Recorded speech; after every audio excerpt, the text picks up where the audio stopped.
Aujourd'hui, je reçois une figure bien connue de l'espace médiatique belge. En effet, Olivier Skounians, présentateur du JT de RTL TVI, m'a fait le plaisir de répondre à mon invitation. Et lui aussi, il a une vie pas comme les autres.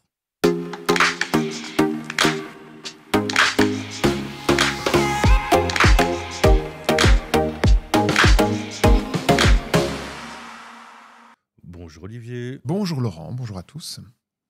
Alors Olivier, comme je le disais dans l'intro, on te connaît surtout parce que c'est un visage un peu connu. Tu es présentateur du JT de 13h Mhm. sur RTL TVI. Tu as, comme tu me l'as dit, tu as fait de la radio aussi avant ça. Et dernièrement, tu as sorti ton roman. Mhm. Alors, on va prendre les choses dans l'ordre. On discutera de ton roman D'accord, tout ça à va. l'heure. Mais le journalisme, comment tu as décidé de te lancer là-dedans? Pourquoi? Est-ce que c'est arrivé comme ça? Tu t'es dit en étant jeune, le journalisme, c'est vraiment une passion, ou c'est arrivé un peu plus tard? C'est arrivé très jeune en fait. J'ai l'impression, je me souviens pas avoir eu envie de faire autre chose que ça.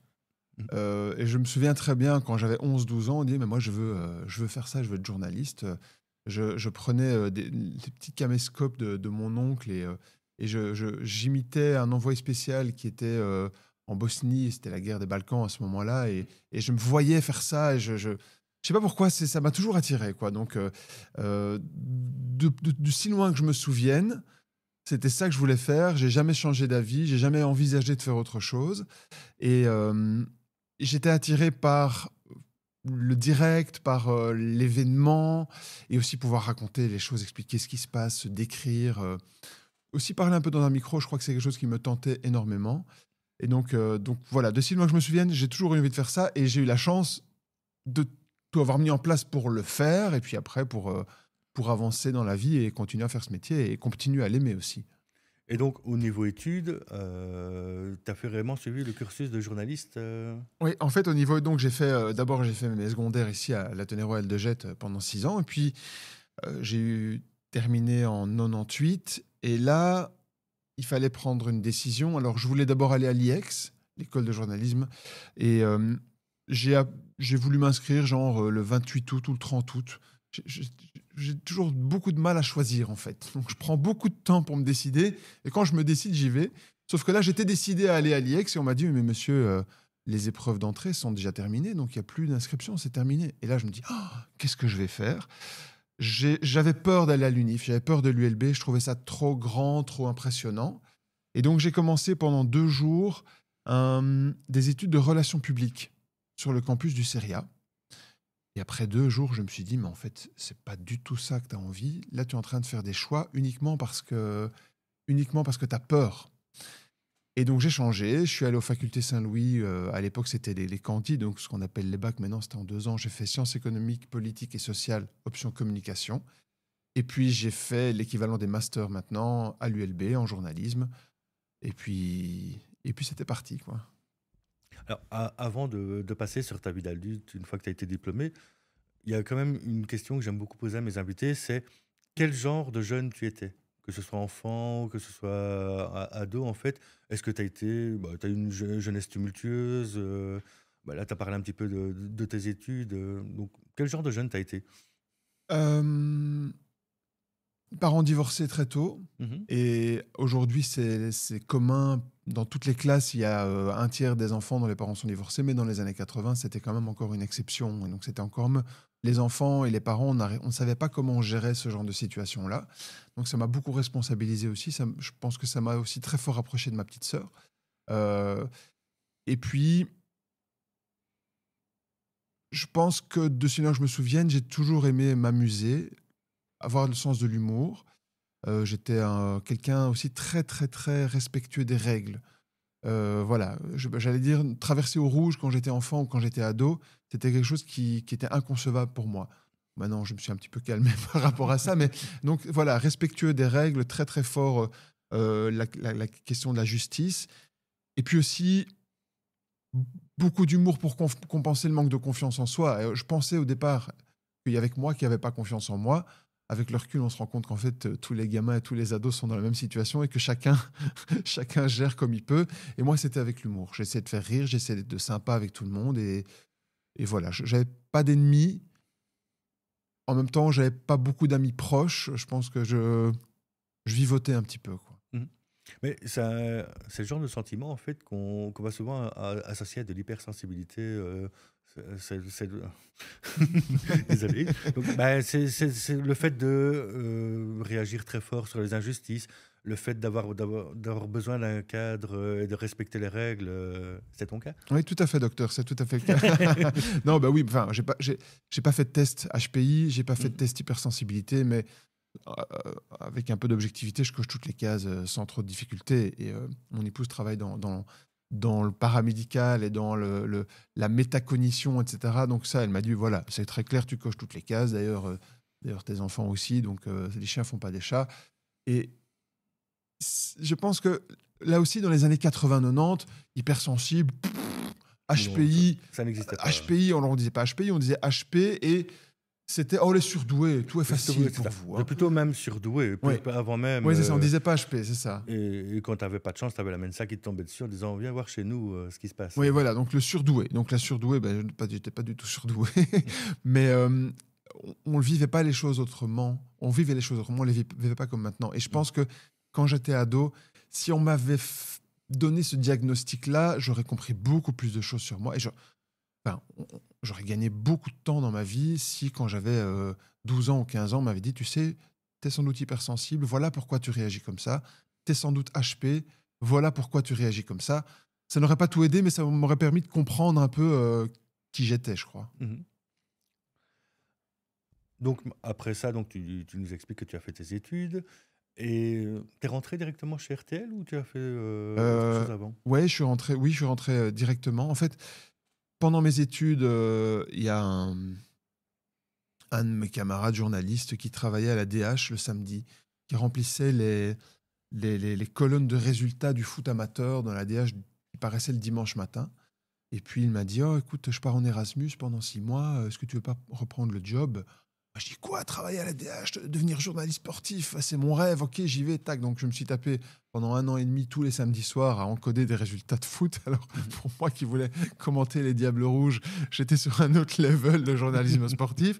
Et donc ça m'a mis un peu le pied à l'étrier. J'ai fait des stages qui m'ont permis aussi de pouvoir avoir des piges, d'avoir des collaborations avec la presse écrite. Et puis quand j'ai eu terminé, je me suis toujours dit, termine en juin, remplis ton mémoire en première cesse, comme ça tu pourras envoyer tes CV avant les autres.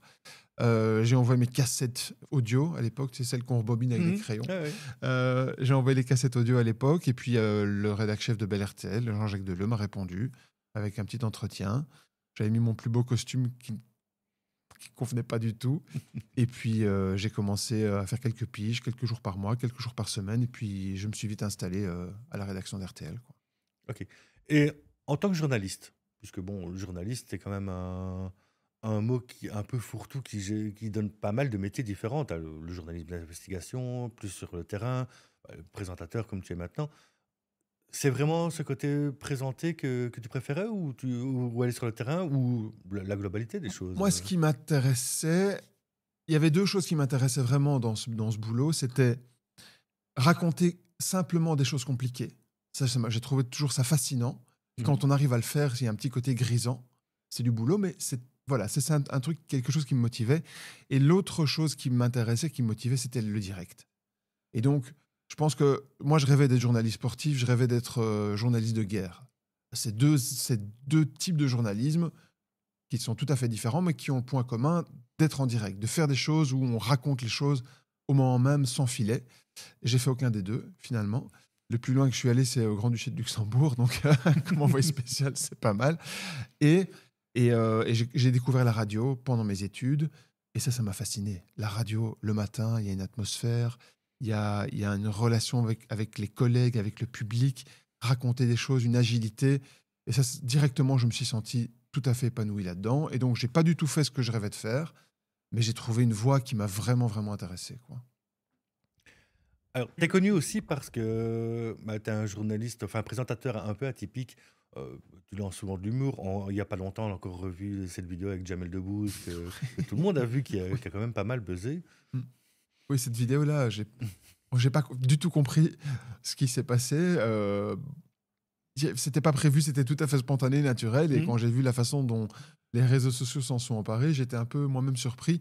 Jusqu'à présent, les commentaires ont été relativement positifs, bienveillants. Donc voilà, l'idée n'était pas de faire le buzz, l'idée d'avoir un moment un peu naturel et spontané, ce qui n'est pas toujours facile avec les invités. Donc voilà, je le laisse aux autres après. Mais ce côté humoristique, c'est un peu une signature que tu as aussi. Je veux dire, en général, un JT, c'est quand même très cadré, Mm. très sérieux Ouais. aussi. Mais j'ai la chance dans le journal de 13 heures de pouvoir faire les deux. C'est-à-dire qu'il y a une partie journal, news, info très cadrée et dans laquelle on n'a pas beaucoup de place pour l'humour ou pour la personnalité. Donc il y a cette partie-là qui reste. Et puis le fait d'avoir un invité tous les jours. Ben, au départ, j'étais très safe, hein, tu vois, très sérieux. Mm. Et puis on m'a dit, mais il faut que tu sois un peu plus toi-même là-dedans. Parce qu'en fait, ce moment d'invité, là, si tu y mets pas toi, ça va faire des interviews très, très carrées, très classiques et ça va pas être intéressant. Et donc, au fur et à mesure, je me suis un peu détendu, avec un peu d'expérience aussi, et je force pas ma nature. C'est-à-dire que quand je sens que je peux faire un petit mot ou un petit trait d'humour, je le fais. Quand je sens que c'est pas le moment et qu'en fait l'invité a des choses à dire et qu'il faut aller un petit peu être dans la complicité, j'essaie d'y aller aussi. Et donc, je travaille pas ça. J'essaie vraiment de garder le côté naturel. Mhm. Et à un moment donné, c'est aussi la personnalité qui passe. C'est pas que le côté robotique ou que le côté très sérieux du journaliste qui doit forcément passer, quoi. Et dans le JT, tu as vécu ces moments qui sont un peu drôles, comme avec Jamel Debbouze, Mm. aussi des moments beaucoup moins drôles. Est-ce qu'il y a des moments qui t'ont particulièrement marqué en tant que journaliste et en tant que présentateur du JT? Moi, il y a deux moments vraiment très, très, très, très forts.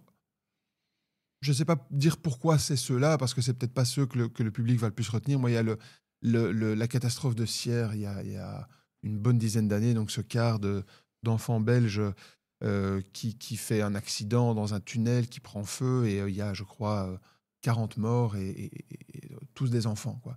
Ça, c'est un fait d'actualité qui m'a vraiment très, très fort marqué, parce que je me souviens, on était à la rédaction, et on reçoit une dépêche, une ligne, genre à 5h45, accident d'un car belge, d'un car scolaire belge en Suisse, 28 morts ou 38 morts, et on n'ose pas la donner, l'info, en se disant, c'est pas possible, c'est pas vrai. Et donc le temps de vérifier, et on se rend compte que c'est la vérité. Ça m'a vraiment complètement, vraiment traumatisé. En plus, j'étais jeune papa à ce moment-là, donc vraiment, je me suis identifié à fond. Et le deuxième moment, c'est les attentats de Bruxelles, les attentats du 22 mars. Parce que j'étais en direct sur antenne quand ça s'est passé, en fait. Ok. Et qu'on a appris en direct, et que on était dans un journal où c'est parti d'une petite ligne d'un auditeur qui nous a envoyé un SMS pour nous dire explosion à Zaventem. Et puis on n'a pas quitté l'antenne pendant une semaine. Avoir vécu ça en direct, un peu comme si on y était, garder son sang-froid, ça c'était un moment qui était très très très très fort dans tout ce que j'ai pu vivre dans le journalisme. Et des moments un peu plus joyeux que tu peux retenir comme ça? Ah, il y en a plein, heureusement. Bah oui, mais c'est Oui, il y parce en que a c'est important aussi. pour moi de parler des deux. En Donc, fait, moi, je me dis toujours un journal, et la façon dont on présente le journal ou la façon dont on regarde le journal, c'est la vie, en fait.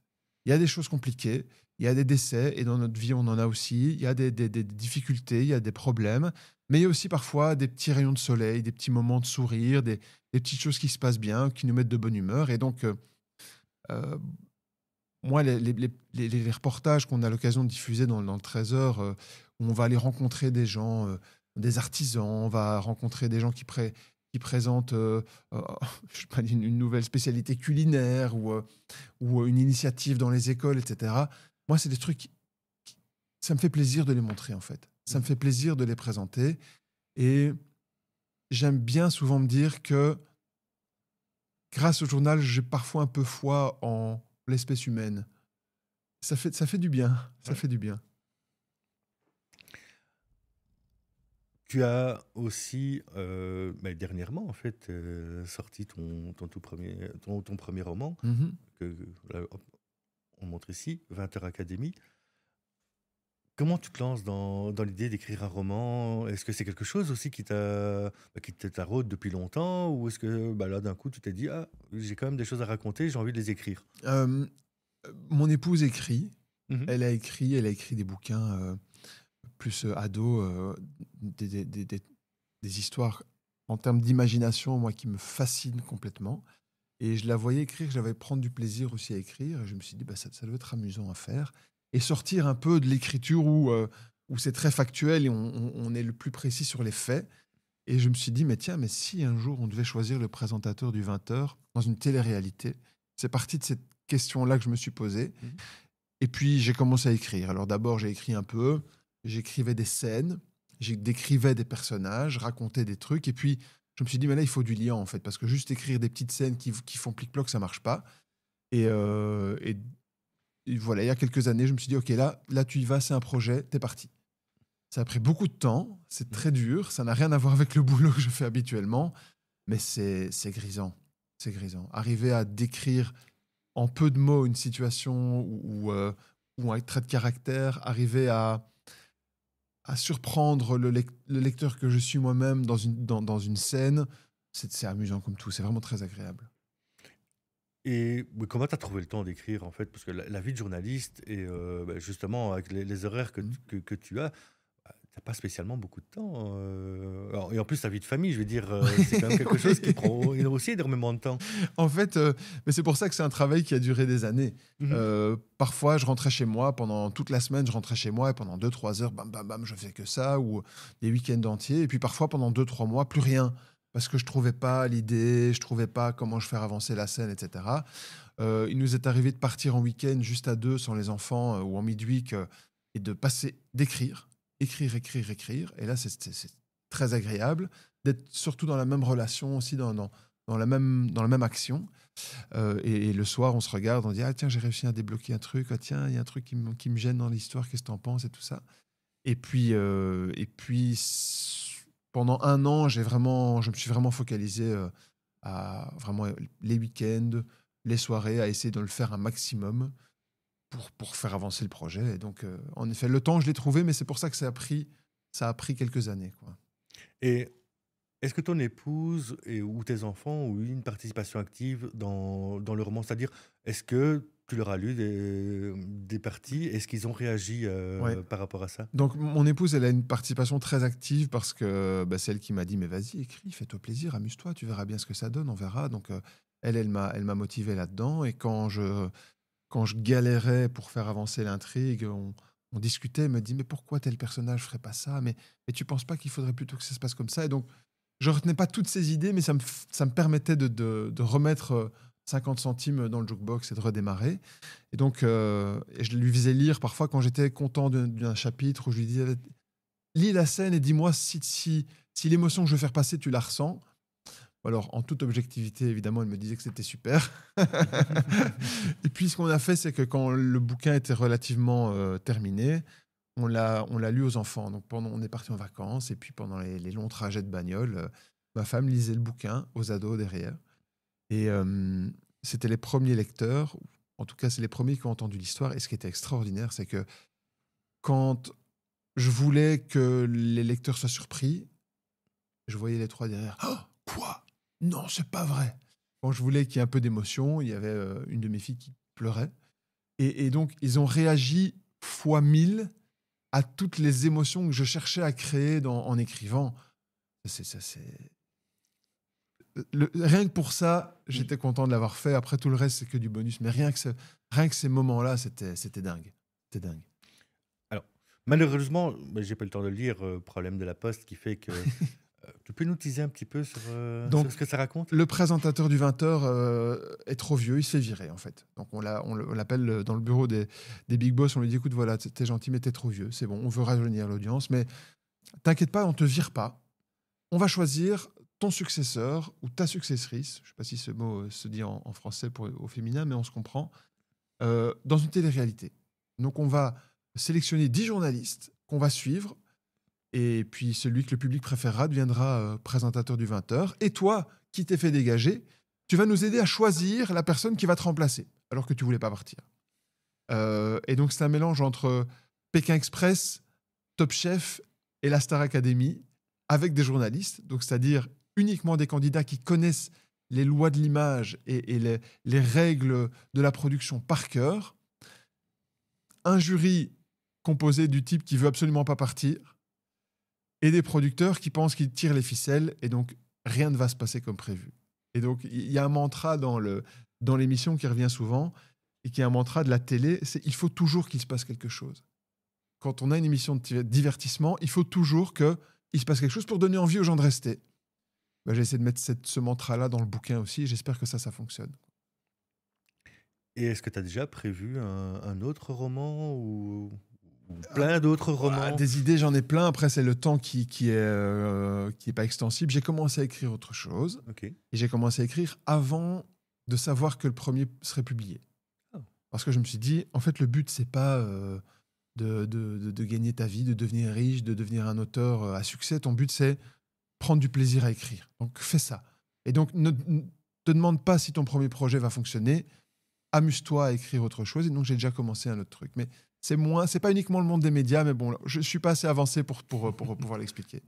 Et dans ce que tu écris, parce que là c'est une fiction, tu préfères le côté fiction ou peut-être aller chercher un côté biographie ou même un recueil d'anecdotes pourrait aussi t'intéresser dans ce genre d'écriture?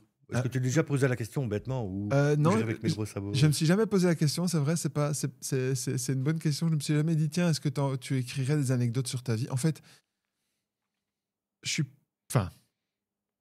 j'ai jamais eu de discussion avec quelqu'un qui m'a proposé ça, à part avec toi aujourd'hui, mais j'ai tellement pas l'impression que ça va être amusant et que ça va être intéressant, des anecdotes sur ma vie. Donc c'est pas du tout prévu. Et puis j'espère encore avoir des choses à vivre moi-même avant de raconter ce que j'ai vécu. Donc ça viendra peut-être quand je serai peut-être sur une voie de garage. Alors, pour revenir un petit peu sur ton côté journaliste, comment tu vois les réseaux sociaux et la manière dont est traitée l'information sur les réseaux sociaux? Ça m'inquiète. Ça t'inquiète? Ça m'inquiète parce qu'en fait, on n'a pas de prise là-dessus. Mhm.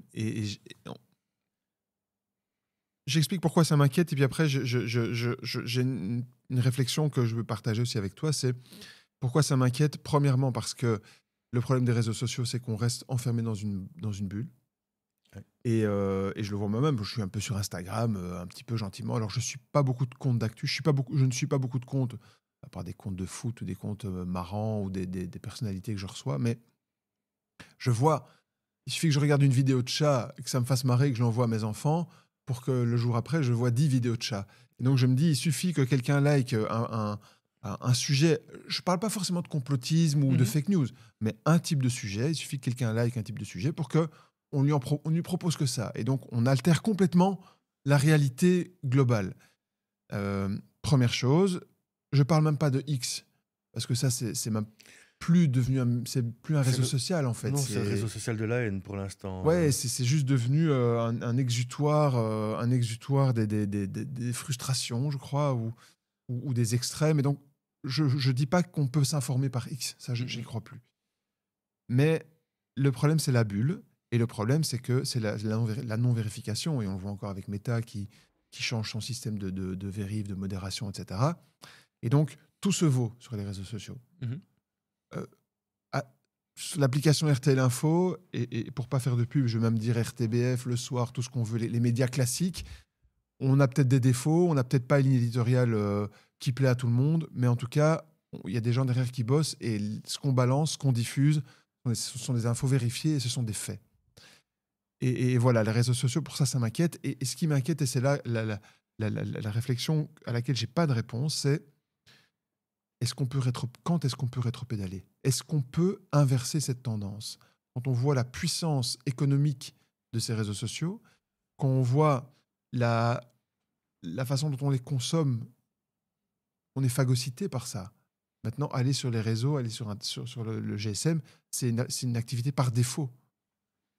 Je ne sais pas comment faire marche arrière, en fait. Je ne vois pas le moment où il y a une prise de responsabilité. Le seul truc que je vois, c'est les gouvernements qui imposent une limite d'âge, par exemple, pour les réseaux sociaux, et peut-être des campagnes de sensibilisation pour limiter le temps d'écran par jour, qui permettait peut-être aux gens de s'ouvrir à autre chose. Alors, je dis pas qu'on est perdu. Je pense pas qu'on est perdu. Il y a encore des gens de bonne volonté. Mais je vois pas la direction dans laquelle on va. Et ça m'inquiète un peu. Et est-ce que, quand on te dit, par exemple, que les jeunes s'informent avant tout sur YouTube ou TikTok, avant même d'aller consulter, que ce soit les applications, est-ce que par exemple, ça te fait encore plus peur aussi? Ben, ouais, ça me dérange parce que c'est pas contrôlé, en fait. Mhm.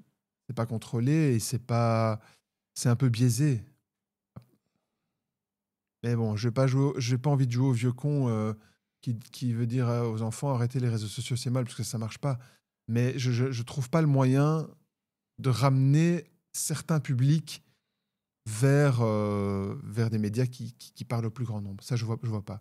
Et la séquence avec Jamel dont on parlait tout Mhm. à l'heure me confirme qu'en effet, TikTok, Insta, YouTube, c'est devenu une source d'infos de malade. Quand je vois les retours que j'ai sur cette vidéo parce qu'elle a été diffusée sur les réseaux sociaux, par rapport aux retours que j'ai sur d'autres vidéos qui font pas la tendance là, je vois en effet qu'il y a une masse de gens qui commencent par s'informer par là.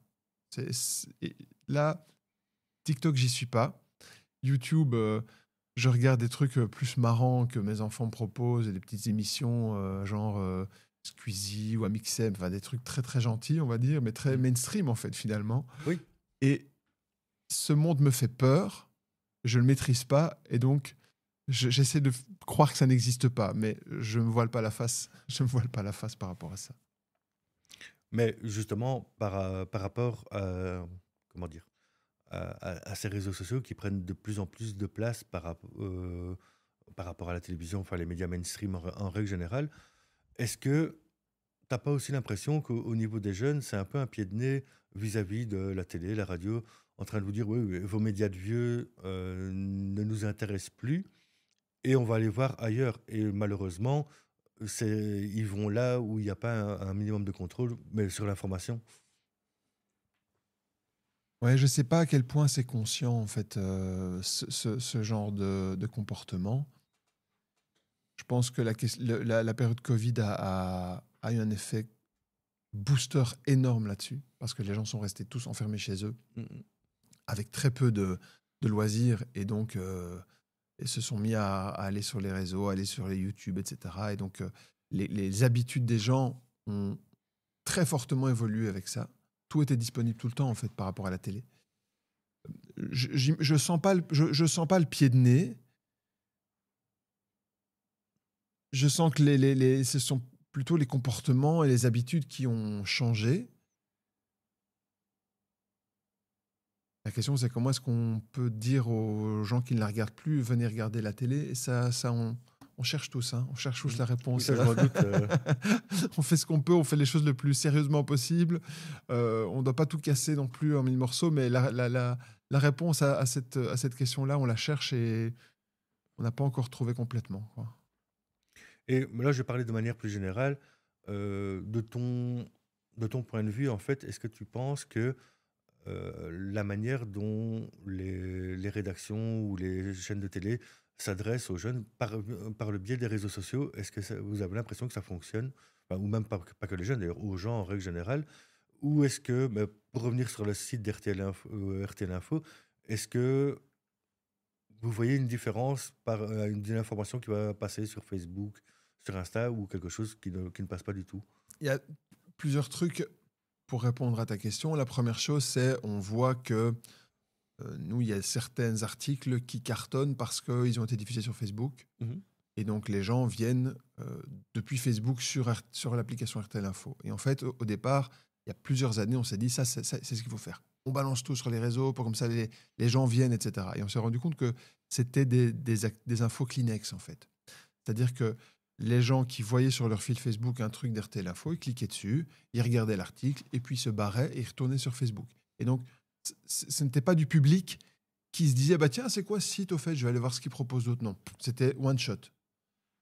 Et donc, on s'est dit, bah, c'est pas très intéressant pour nous. Nous, on aimerait bien que le public soit intéressé par ce qu'on propose et voit tout ce qu'on propose, et pas juste faire un touch and go. Et donc, on est revenu un peu de ça, de se dire, en fait, les réseaux sociaux, c'est la seule manière de faire venir le public à nous. Et puis, ça rapporte pas grand-chose pour les rédactions, en fait, les réseaux sociaux. Mhm. Et donc, il faut choisir, est-ce qu'on investit dans quelque chose qui nous donne une bonne image, mais qui rapporte rien? Ou est-ce qu'on investit dans de la production journalistique pure qu'on va mettre sur notre application? Et donc, ça, c'est des choix stratégiques. J'en fais pas partie. J'ai pas, c'est pas moi qui décide, mais c'est clair qu'on est revenu de tout Facebook, tout Instagram pour valoriser notre contenu. Et il y a des sites qui le font bien. Moi, je regarde Le Monde, c'est très bon ce qu'il fait parce qu'ils ont décidé de mettre quelqu'un, plusieurs personnes, une équipe de production pour faire des petites capsules, etc.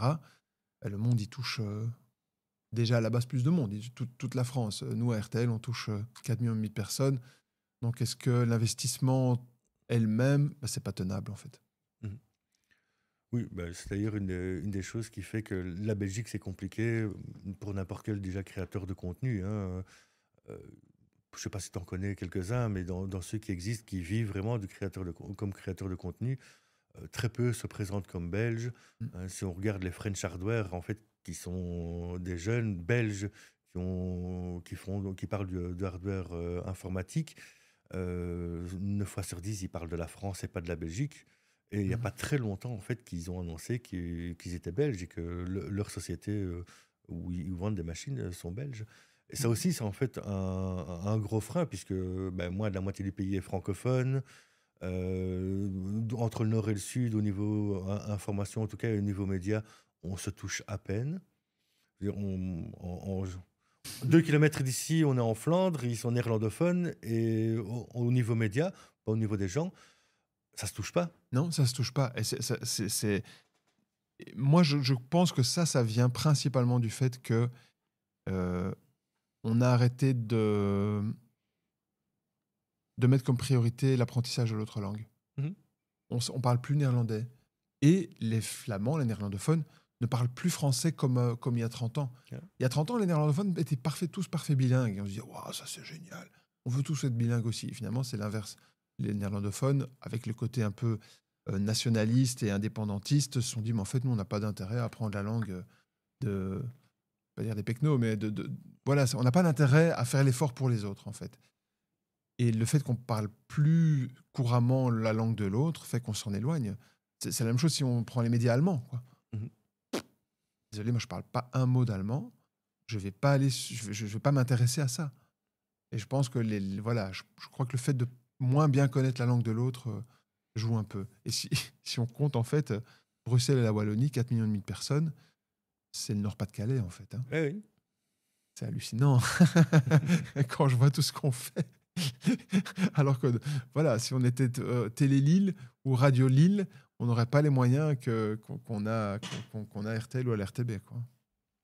Mais c'est vrai que ça a ce côté un petit peu, comment dire, dichotomique, où on se dit, oui, on est tout petit, on touche personne, et au final, vous avez quand même au niveau des médias mainstream pas mal de moyens par rapport à s'adresser à la population francophone Oui. de Belgique.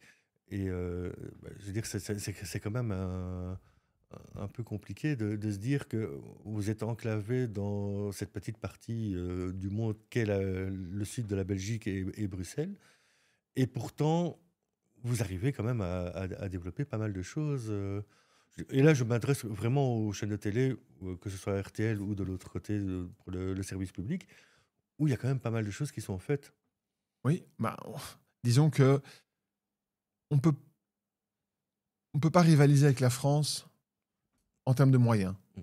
On peut pas produire la Starac, produire The Voice comme le fait la France. C'est impossible avec le marché qu'on a. On peut pas avoir 500 journalistes dans la rédaction comme ça peut être le cas dans les rédacs en France. Et donc, on se concentre sur ce qu'on sait faire, c'est-à-dire être proche de notre public, comprendre ce qui l'intéresse, aller dans les productions locales et avoir de l'info crédible et de proximité et aussi sérieuse. Donc ça, on sait qu'on doit mettre l'accent là-dessus et on doit se créer nous-mêmes notre univers, en fait. Mhm. En France, ils ont leur univers, mais pour 70 millions de personnes. En Flandre, c'est la même chose qu'en Wallonie, c'est-à-dire que en Flandre, les néerlandophones, personne ne regarde la télé hollandaise, par exemple. Nous, tous les francophones, on regarde TF1, on regarde France 2, on est orienté vers la France. Eh ben, côté néerlandophone, personne ne regarde la télé hollandaise. Donc, ils ont leur microcosme médiatique qui se suffit à lui-même. Et nous, on nous compare toujours à ceux qui ont 10 fois plus de public et 10 fois plus de moyens. Et sur ce point-là, on ne s'est pas rivalisé. Donc, on essaie de trouver des formats, des émissions, des moments qui soient vraiment typiques. Je crois que l'émission Enquête sur RTL, l'émission Face au juge, il n'y a pas ça en France. Hein. Non, il n'y a pas ça. Il n'y a pas ça. Ce qu'on peut faire dans le journal de 19h ou dans le 13h avec un invité tous les jours, un invité culture, ou parfois c'est des stars, parfois c'est des découvertes. En France, ils ne le font pas non plus. Et donc voilà, on essaie d'être originaux avec, dans le carcan dans lequel on est enfermé.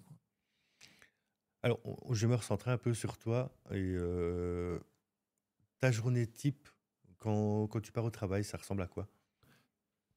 Je démarre vers 7h du mat. J'arrive vers 7h30 à RTL.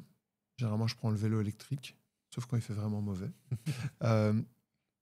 Et puis, 7h30, là, j'arrive, je commence à regarder un petit peu les infos, à regarder les dépêches, à préparer un petit peu le plan de ce que sont les lignes fortes de l'info du jour. À 8h15, on a une première réunion de rédaction, mais uniquement avec les rédac-chefs, les chefs d'édition, vraiment les gens qui vont piloter la journée.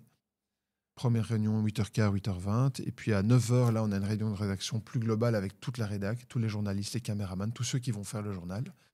Et là, on rediscute un peu pour voir s'il y a des nouvelles idées, des nouvelles façons d'amener les infos. Et à 9h20, 9h30 max, quand ça dure un peu, chacun repart de son côté. Donc les journalistes ont leur sujet du jour. Et puis moi, je retourne à mon bureau et je commence à préparer la conduite, l'ordre des sujets, et puis à écrire mes textes, préparer les interviews, et voilà. Et à 12h55, bim, c'est parti. J'enfile mon costard avant, je me fais maquiller, et puis showtime. C'est marrant que tu parles du costard parce que c'est quelque chose qui revient souvent. C'est une question que je voulais te poser et qui m'est un peu sortie de la tête. On voit souvent des images de journalistes avec en été un haut de costume et le bas en short. Ça t'est déjà arrivé, ça? Non. D'ailleurs, ici, je précise, j'ai un pantalon. Non, ça m'est jamais arrivé parce que il y a dans le plateau du journal, il y a un plan quand il y a certains duplex où on voit un tout petit peu mon bas, de dos, 3/4 dos, etc. Mais si un jour je mets un short, là, ça se verra direct. Alors, ce que je fais parfois, mais c'est vraiment mon petit plaisir un peu anticonformisme. Alors là, tu vas voir le style anticonformisme. Parfois, je mets des chaussettes un peu bariolées. Bon, ça se voit sur 2 centimètres de hauteur, il n'y a que moi qui le sais, mais ça m'amuse. Et après le journal, ça se passe comment? Parce on a parlé un petit peu de ta journée jusqu'au journal. Et quand le journal est terminé, ça se passe comment? Parce que ta journée n'est pas finie à ce moment-là. Non, la journée elle n'est pas finie à ce moment-là. Après le journal, on débriefe un petit peu, assez rapidement d'ailleurs. Et puis, moi, je prépare les invités du lendemain, en fait, et des jours suivants. Donc, on a un planning d'invités. On a quand même 2 invités par jour, tous les jours, avec des bouquins à lire, avec des films à regarder, avec des interviews à préparer. Mais voilà, un petit peu se concentrer sur les gens, essayer de trouver un angle d'attaque, produire aussi des extraits vidéo. C'est moi qui fais ça aussi. Et donc voilà, donc l'après-midi, elle est consacrée à ça. Je suis plus trop dans le flux de l'actu chaude quand le journal est passé, avant le lendemain matin évidemment, et avant le 19h que je regarde. Mais là, c'est plus de la préparation à ce moment-là, l'après-midi. Et en dehors du boulot, t'es quel genre de personne? T'es quel genre d'ami? T'es quel genre de papa?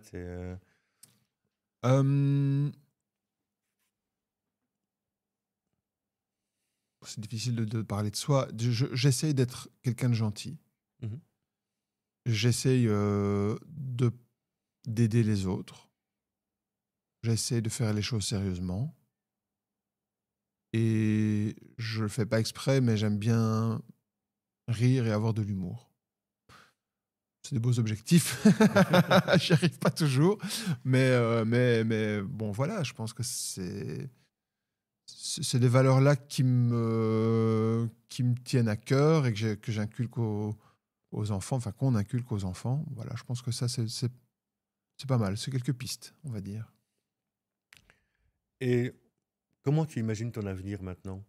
Comment, tout à l'heure on parlait d'un deuxième roman, euh, tu, tu fais le 13 heures. Est-ce que tu imagines une évolution là-dedans ou rester... J'arrive pas. T'arrives pas? J'arrive pas à imaginer autre chose. Euh, Depuis que j'écris 20h Academy, je me sens un petit peu mieux sur le fait que ça s'arrête. Parce qu'en Mhm. fait, finalement, dans ce bouquin, il y a que des déçus. Puisqu'il y a d'abord le présentateur du départ qui se fait dégager. Il y a 10 candidats, mais il y a qu'une personne qui va gagner. C'est l'émission. Donc ça fait que des déçus.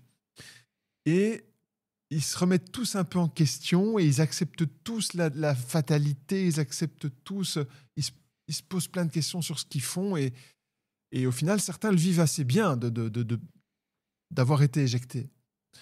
Et donc ça m'a un petit peu travaillé. Moi, je me sens aussi un petit peu mieux à l'idée que si jamais ça s'arrête, je serai un peu dévasté et pas totalement dévasté. Et souvent, je me dis, mais t'as envie de faire quoi? Qu'est-ce que tu vas faire? Relance-toi, etc. Alors, premièrement, j'adore ce que je fais, donc j'ai pas envie de bouger. Deuxièmement, je sais que ça va arriver un jour. Et je sais pas. Je sais pas. J'ai déjà réfléchi à ça, mais je me laisse, je laisse vivre le truc. Ok, quand ça arrivera, on verra. Franchement. En tout cas, t'es pas pressé que ça arrive. Je suis pas pressé que ça arrive. Alors, bon, si jamais il faut que que ça se passe, j'ai toujours dit à mes boss, moi, si un jour vous me dites, écoute, ça va plus avec des raisons que je peux comprendre, on discute ensemble de ce que je peux faire, quoi. Ça, ce serait l'idéal. Dans les faits, ça se passe rarement comme ça. On dit, voilà, ça s'arrête, mais le plan B, on l'a pas forcément. Mais bon, c'est pas que dans les médias, ça, hein, c'est un peu partout. C'est partout Mm. comme ça. Alors, juste une dernière question, qui est une de mes questions traditionnelles. Qu'est-ce que je peux te souhaiter pour le futur? Hum, Waouh. Waouh, waouh, waouh, waouh. C'est- Pour moi, Mhm. une famille en bonne santé. Voilà, ça c'est. Si on commence par ça, c'est pas mal. Ça a l'air con, mais on ne mesure pas la chance qu'on a quand on est en bonne santé, qu'on va bien, on ne mesure pas la chance qu'on a par rapport aux personnes qui ne le sont pas. Et ça, c'est vraiment, j'y crois vraiment. C'est pas pour faire du pathos que je dis ça. Donc ça, si on peut me souhaiter ça, c'est ça. Euh, Encore rire. Et puis que ça va être un petit discours un peu Miss Belgique, mais je m'en fous. Que toutes les bonnes volontés puissent s'associer pour que ce monde soit un peu plus digne de confiance. Alors, ça a l'air d'être très enfin, on peut pas dire de gros mots, mais ça a l'air d'être très gnangnan quand je dis ça, mais moi, je crois quand même que il y a plus de gens de bonne volonté que ce qu'on croit sur cette terre. On les met pas toujours en avant. Le rôle peut-être du journal, c'est peut-être un peu plus de les mettre en avant aussi. Et je crois que ça fait du bien de savoir qu'on n'est pas seul. Ça fait du bien de savoir qu'il y a des gens qui ont envie de faire bouger la société et qui ont envie de l'améliorer de quelque manière que ce soit. Donc, si ces bonnes volontés-là peuvent s'unir pour que le monde soit un peu plus digne de confiance, moi, ça me va. C'est un peu bisounours, peut-être. Non, ça va très très bien. C'est le but de cette question, justement, se finir sur quelque chose de positif. Ben, j'y crois. Après, je suis pas naïf et je sais que voilà, on parlait d'hypersensibilité et quand on est heureux, on est très heureux, mais quand on est triste, on est très triste aussi. Et donc j'essaie d'être le plus neutre possible. Mais là, voilà, si on pouvait être heureux, alors du coup, on est très heureux. Voilà. Merci Olivier. Ben, merci beaucoup, Laurent. Merci pour l'accueil.